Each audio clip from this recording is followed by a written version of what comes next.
Bonjour et bienvenue chez DigiSchool, je suis Oriane, votre professeure d'économie. Je vous propose de nous intéresser aujourd'hui au partage de la valeur ajoutée.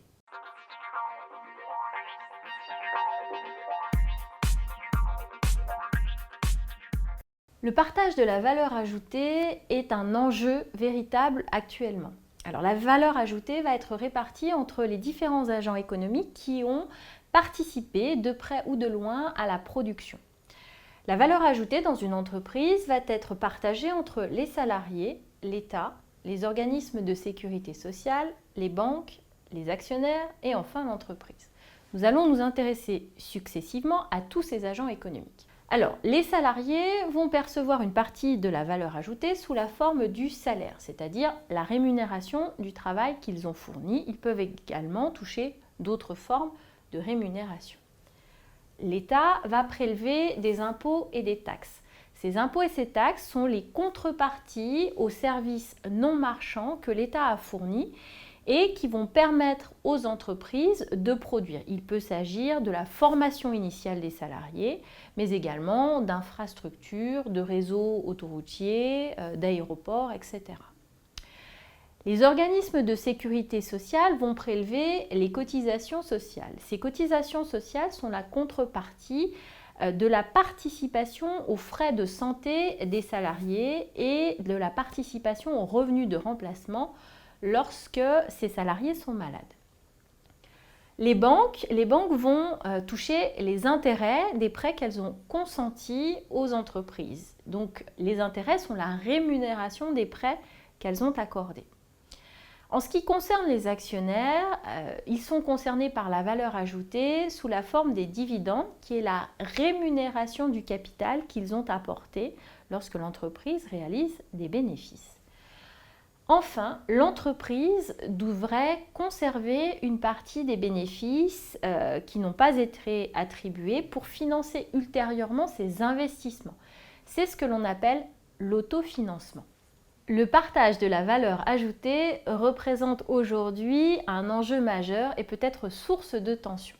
Alors d'un point de vue microéconomique, on l'a vu, on a différents agents économiques qui sont intéressés par la répartition de la valeur ajoutée. Ces agents économiques ont des intérêts qui sont divergents.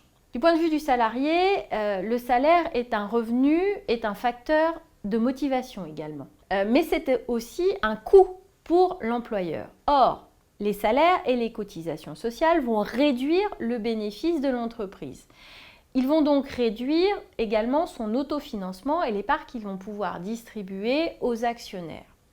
Réduire la capacité d'autofinancement, c'est pénaliser l'investissement qui, on le sait, est un élément majeur du développement économique.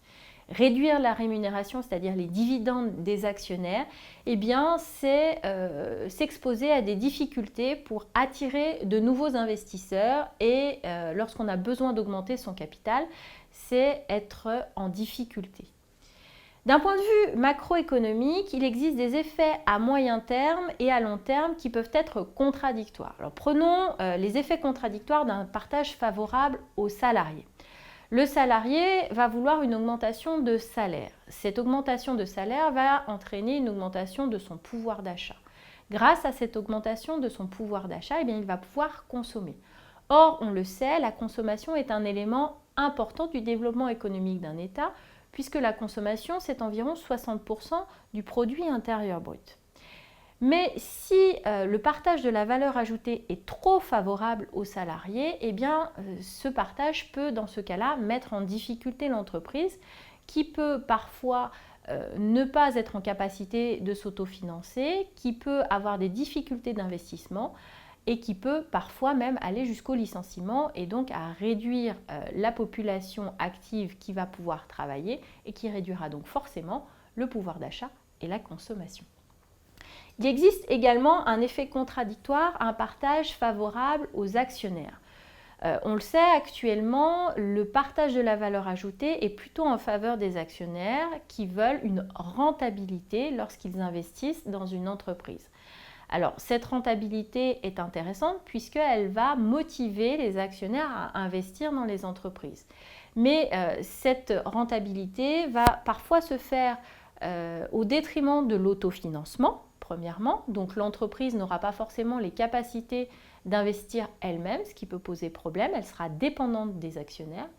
Et elle peut également poser un problème bien au niveau tout simplement des salariés, puisque si les actionnaires touchent trop de dividendes et que les salariés sont pénalisés, cela peut entraîner des tensions sociales qui seront également contre-productives. Au niveau de l'évolution de la répartition, cette évolution est actuellement défavorable aux salariés. Alors pendant les 30 glorieuses, on a vu les salaires augmenter. Donc la répartition de la valeur ajoutée était favorable aux salariés. Mais avec la fin des 30 glorieuses, les difficultés économiques, les crises économiques successives, eh bien, le partage de la valeur ajoutée s'est plutôt fait au profit des actionnaires. J'espère que cette vidéo sur la répartition de la valeur ajoutée vous aura été utile. Je vous invite à consulter nos autres documents, nos autres vidéos sur notre site internet. À bientôt sur DigiSchool.